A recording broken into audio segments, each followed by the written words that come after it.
This is the CHRILLCAST. I'm Chris. And I'm Mr. Chief. And he's Mr. Chief because this man knows very little about Fire Emblem. So he's just going to hide behind the Mr. Chief. I played one game. He's going to hide behind his floating avatar, the Mr. Chief. Oh, okay, we're here. Anyways, so since Will doesn't know a lot about it, I'm just going to give you this worm vomit about Fire Emblem Fates, the 3DS game that sold the most games in the Fire Emblem series until Three Houses, which I'm mixing up my words here, guys, because I'm going from nights to days, so I'm really thrown off tonight. I'm very tired. So Fire Emblem Fates is a tactical role-playing video game for the Nintendo 3DS handheld video game console developed by who other than Intelligent Systems. And it was the Nintendo SPD and published by Nintendo, but you know, Intelligent Systems has been the main developer. I like the one lady going like, "Come to me."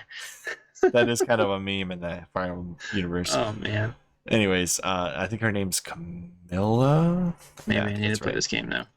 Oh my god. It suddenly appeals to me. Will is sold on this game now. All right. It was released in June of 2015 in Japan, but it was released in February, specifically February 19th on 2016 in the US.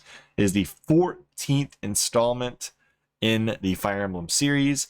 That's right. We have over 15 games now, including Echoes, and number 16 being the Three Houses game. I don't include the Warriors games as part of the canonical timeline of Fire Emblem games. Anyways, unlike previous titles, Fates was released in 3 versions, which was quite controversial because you got 3 different paths and there are 3 different carts. Oh, they're trying to Pokemon this series.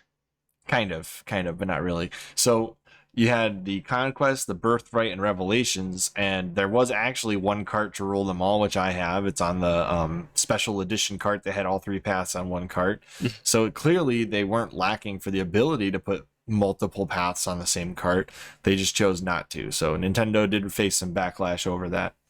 The overarching story follows the protagonist's customizable avatar, which is another thing that people have kind of complained about, named Corinne by default, but you can change that name as they are unwilling to as they are unwillingly drawn into a war between kingdoms, Hoshido, Nor, and you must choose a side, or maybe not choose a side in the game Revelation version.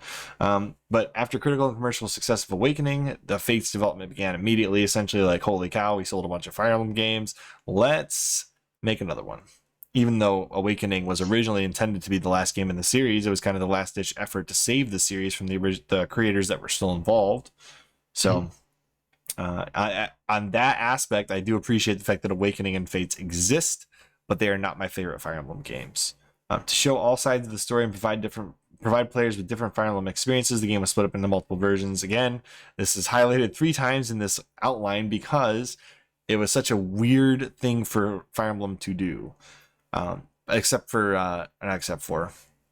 going forward with a game like Three Houses where you have multiple paths in the future now on the Switch on one cart versus what took 2 plus DLC on the 3DS.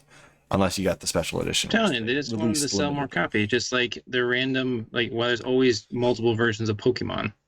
I realized that this one actually had different paths and wasn't just like the special Pokemon at the end, but yeah, it's a similar business model. They did have different stories to go with it too. It's not like it was just, like it's just choose which way you're going and it's the same game. No, they actually had like customized storyline to go with it, but yeah, I digress.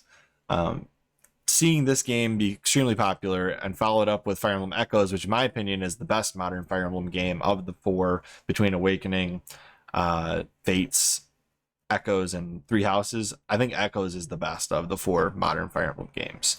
But I know a lot of people disagree with me and say Fire Emblem Three Houses can't be touched by anything, let alone, anything really. Yeah, basically nothing touches Three Houses in some of these people's minds, but that's not me. New and shiny is not always the best. I do like Three Houses, but I don't think it's as good as Echoes as far as storyline and gameplay go. I think there's too much going on. That's just my personal opinion. Don't take it for, don't take it to your opinion sucks. So what do we think about Fates? Well, I think Will's opinion is based on these commercials here. So instead of letting him just, accidentally say something wrong, I'm just going to give him an opinion here. Well, it's an opinion. You can't be wrong, Chris. Fair enough. It looks fun. There this you is go. Three Houses. See?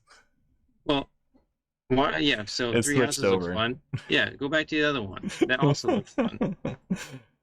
All right, here's the choose your path I trailer. So honestly can barely see the screen when you play videos, so like that's they all fine. look the same. So here's the thing.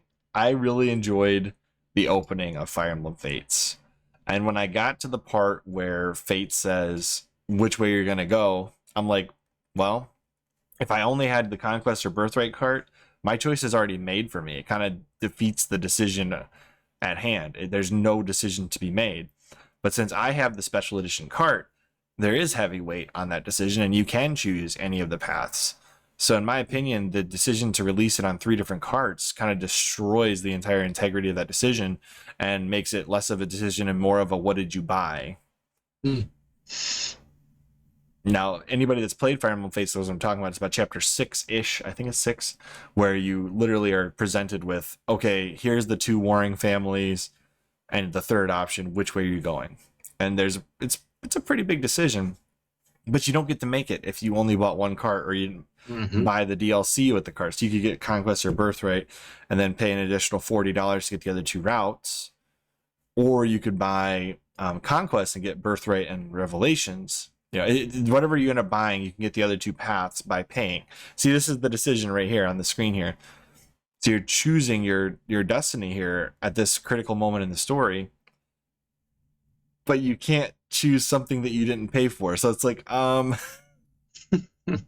of defeats the point. You know, you should have released this on 1 cart for everybody, and if you needed to charge more money for it, then do that.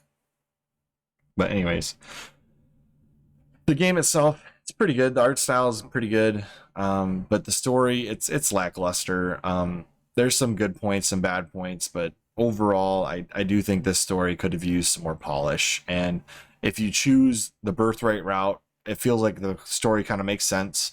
If you choose the Nor route, which is the Conquest route, it kind of feels a little evil. You know, it's kind of hard to feel any other way about it because you're joining the bad guys essentially, and they don't make you feel like you're on the good guys team, which is even more bizarre.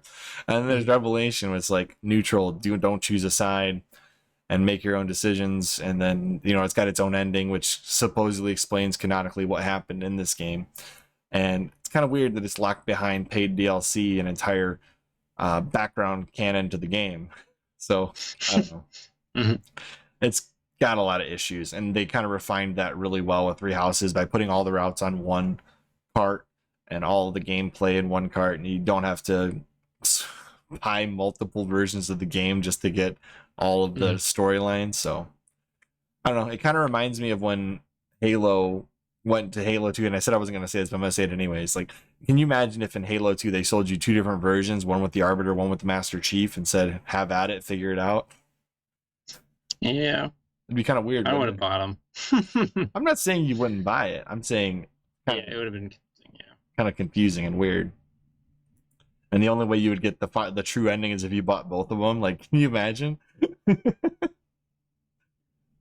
Yeah. So I don't know. It is to me what Nintendo is going for at the time was just a money grab on the 3DS because the Wii U was floundering. So I don't know.